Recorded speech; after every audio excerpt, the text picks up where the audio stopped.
माँ। अरे क्या माँ माँ कर रहा है? बकरी का बच्चा है क्या? अरे माँ मजाक छोड़ो। मुझे फाइनली वो मेन चौराहे वाली दुकान मिल गई है। अब देखना, आपका बेटा दुगनी स्पीड से पैसा कमाएगा। उफ़, ये क्या? मेरी ऑनलाइन मेकअप क्लास चल रही है। इतनी जोर से क्यों बोल रहे हो आप दोनों? अरे मेरी धर्म पत्नी जी, मेकअप क्लास बाद में करना। वो चौराहे वाली दुकान मिल गई है हमको। अरे वाह! रुको, मैं अपनी माँ को फोन लगाकर बता देती हूँ। अरे मैं भी अपने रिश्तेदारों को बता देती हूँ। कितनी खुशी की बात है। हाँ हाँ, मैं भी अपने दोस्तों को बता देता हूँ। 1 हफ्ते बाद रजिस्ट्री है। बस, घर में खुशी का मौका था।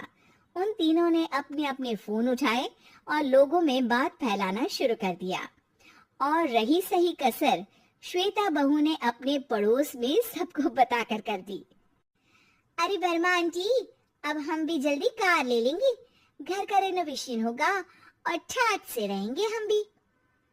अरे ऐसा क्या हुआ? लॉटरी बाटरी लग गई है क्या?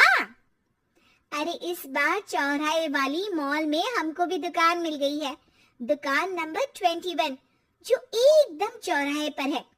अब ग्राहक बढ़ेंगे तो आमदनी भी बढ़ेगी ही ना। अरे वाह, कितनी खुशी की बात है। मैं बहुत खुश हूँ तुम्हें इतना खुश देख के। बाकी एक बात कहूँ, सबको मत बताते फिरना। किसी की नजर लग जाएगी तो खुशी की खबर वापस लौट जाएगी। हैं? ऐसे थोड़ी ना होता है। अब डरा रही हो। अरे सही कह रही हूँ, काली नजर कहते हैं इस चीज को। जब आप किसी को कुछ बताओ और वो काम बिगड़ जाए। अरे लेकिन मैं तो। तुमने सबको बता दिया ना? हाँ, फोन लगा लगा के। अब बच के रहना, काली नजर बड़ी खतरनाक होती है। श्वेता इतनी खुश रहती है कि वो वर्मा आंटी की बात पर ध्यान ही नहीं देती, जबकि पड़ोस में और भी लोगों से खुशी की खबर शेयर करती रहती है। अगले दिन राजेश बहुत दुखी होकर घर आता है। अरे बेटा क्या हुआ? मुंह क्यों सूजा हुआ है? मधुमक्खी ने काट लिया क्या? माँ, वो दुकान किसी और के पास चली गई। किसी ने ज्यादा भाव लगा दिया। अरे पर बात तो आपसे हुई थी ना उस दुकान वाले की। हाँ, आज मैं टोकन अमाउंट देने गया था, तब मुझे पता चला। कोई आकर सुबह मुझसे पहले ही ज्यादा अमाउंट दे गया। काली नजर। क्या हुआ? क्या कहा? वर्मा आंटी ने समझाया था कि किसी को बताना मत, वरना काली नजर लग जाएगी। अच्छा, तुम्हें उनकी बात मान लेनी चाहिए थी। उनकी बात मान लेती, लेकिन उसके पहले ही सबको बता चुके थे ना हम तीनों। अरे अगली बार से ध्यान रखेंगे। कोई भी नई चीज होगी तो किसी को नहीं बताएंगे। तीनों कुछ दिन ऐसे ही रहते हैं, पर एक दिन श्वेता को एक मेल आता है। राजेश, मेरा ऑनलाइन मेकअप कोर्स कंप्लीट हो गया। अब मैं खुद का पार्लर खोल सकती हूँ। अरे वाह, अपने मोहल्ले में ही खोलते हैं। ये जो घर के सामने दुकान है ना, वहीं। हाँ, यहाँ सस्ती भी मिल जाएगी। अगले दिन श्वेता वर्मा आंटी के पास जाती है, मिठाई का डब्बा लेकर। अरे आओ आओ, कैसे आना हुआ?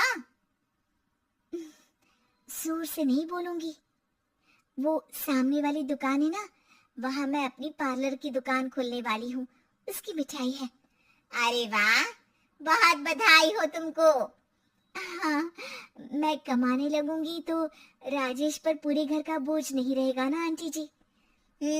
ये तो है, पर ये बता कि तूने ये बात किसी और को तो नहीं बताई ना? अरे नहीं नहीं, पिछली बार गलती कर दी थी। काली नजर लगी किसी की और राजेश के हाथ से वो दुकान चली गई थी। सबको मत बताना। चलो मैं चलती हूँ, कल दुकान की बात करने भी तो जाना है। अगले दिन श्वेता दुकान के लिए मालिक से बात करने जाती है। अरे लेकिन दुकान तो हम कल रात को ही किसी को दे चुके हैं। कल ही? हाँ कल ही। 2 दिन बाद कोई यहाँ पार्लर भी खोल लेगा। अब कहीं और दुकान देख लीजिए। अरे पर हमको भी तो पार्लर ही खोलना था। हाँ भाई, ये एक ही दुकान है, आधी आधी तो नहीं दे सकता ना मैं। राजेश और श्वेता घर पर हताश होकर आ जाते हैं।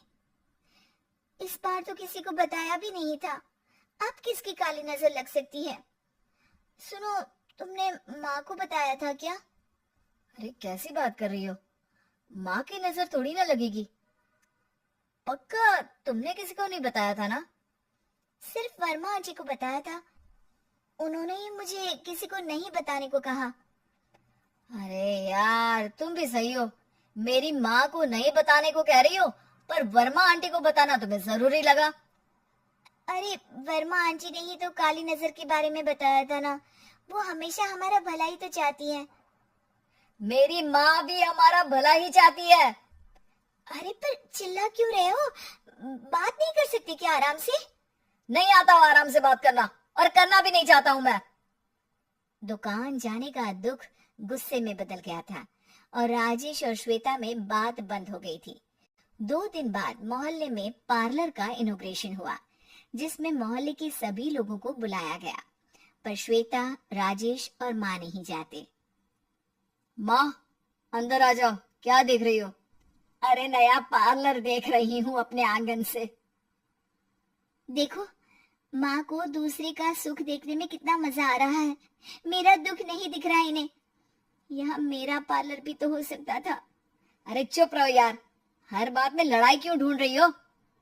राजेश और श्वेता फिर बहस करने लगते थे। तभी माँ ने दोनों को बाहर बुलाया। अरे जरा देखो तो, दुकान चलाने वाले का बोर्ड पर नाम क्या लिखा है? श्रुति वर्मा। गाड़ी निकाले बेटा, हमें कहीं जाना है। काली नजर का इलाज कराने। राजेश अपनी बाइक निकालता है। तीनों ट्रिपलिंग कर रहे हैं। माँ राजेश को उस मॉल वाली दुकान पर लेकर जाती है जहाँ राजेश अपनी दुकान खोलने वाला था। यही दुकान लेना चाहता था ना तू? हाँ, पर इनको भी दुखी करने लेकर आई हो क्या यहाँ पर दुकान दिखाकर? वहाँ काफी नहीं था? अरे श्वेता, थोड़ा सब्र रख, अभी पता चलेगा कि हम यहाँ क्यों आए हैं। बता, इस दुकान चलाने वाले का नाम क्या है? अनुपम वर्मा। कुछ समझ में आया? वो दुकान वाली श्रुति वर्मा, ये दुकान वाला अनुपम वर्मा, और हमारे पड़ोस में हमने उस दुकानों के बारे में बताया किसको था? वर्मा आंटी को। मतलब वर्मा आंटी ही हमारा काम बिगाड़ रही है? नहीं नहीं, ऐसा नहीं हो सकता, ये बस इत्तेफाक है। राजेश अपना फोन निकालता है और श्रुति वर्मा और अनुपम वर्मा के नाम फेसबुक पर सर्च करता है, जहां ये दोनों ही वर्मा आंटी के रिश्तेदार होते हैं। श्वेता को समझ में आ जाता है कि वर्मा आंटी की ही नजर काली नजर है। अब क्या करना है? कोई भी खुशी की खबर हो तो काली नजर से बचना है, यानी वर्मा आंटी से बचना है। अरे पर मुझे ये समझ में नहीं आया कि वो हमारे साथ ऐसा क्यों करेंगी। अरे बेटा, एक सीख है, दूर के आदमी को आपकी तरक्की से कम परेशानी होगी, पड़ोसी को ज्यादा। दोनों माँ की बात में हामी भरते हैं और अगला काम चुपचाप करने की कसम खाते हैं, ताकि आगे से वर्मा आंटी कोई काम ना बिगाड़ सके।